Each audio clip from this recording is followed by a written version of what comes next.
Some of the eeriest sightings have happened at this Gettysburg landmark. Now we're in the grounds of the Gettysburg and Northern Railroad, right near the engine house. Although the engine house itself was built only recently, it stands on one of Gettysburg's bloodiest and most tragic battlegrounds. Here, on day one of the battle, a small group of Union soldiers tried to hold the Confederates at bay, buying time for their retreating comrades. The Union Army's 16th Maine held out as long as they possibly could.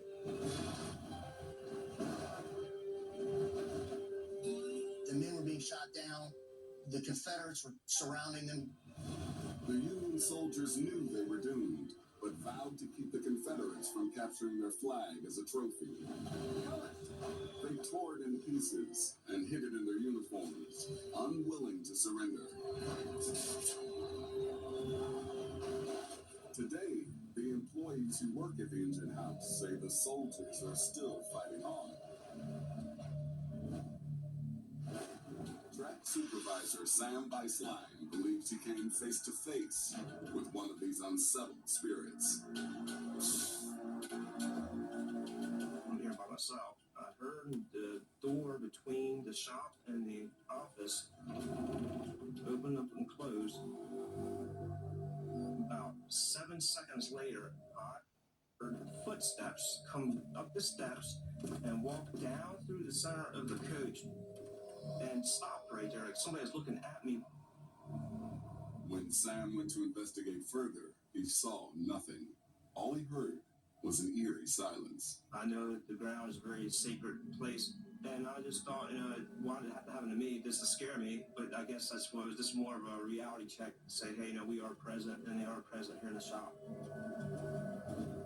According to the paranormal investigation team, known as the Ghosts of Gettysburg, the engine house is one of the most haunted spots in town. On our team, we have several people who are very, very knowledgeable about the paranormal. Scott Crownover is the techie. Lane Crosby is an investigative medium. Carol, my wife, who is the facilitator, does the groundwork. Mark's specialty is electronic voice phenomena, or EVP, a way of capturing the eerie voices of the dead.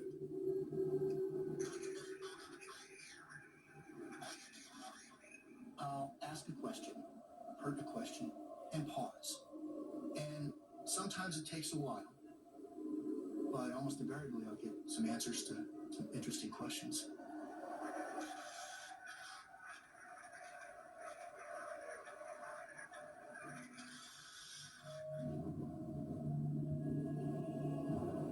But what Mark was able to record on an investigation of the engine house blew him away. Show your face. Mark and psychic Rob Conover allegedly made contact with the spirit of a Civil War priest who was crossing over to heaven. We were in this engine house right at this spot when I got the EVP of the priest calling for heaven. God forgive you, you know that. Rob got to a point where he said, cross over, go to the light, move on, and all of a sudden you hear a voice go, heaven.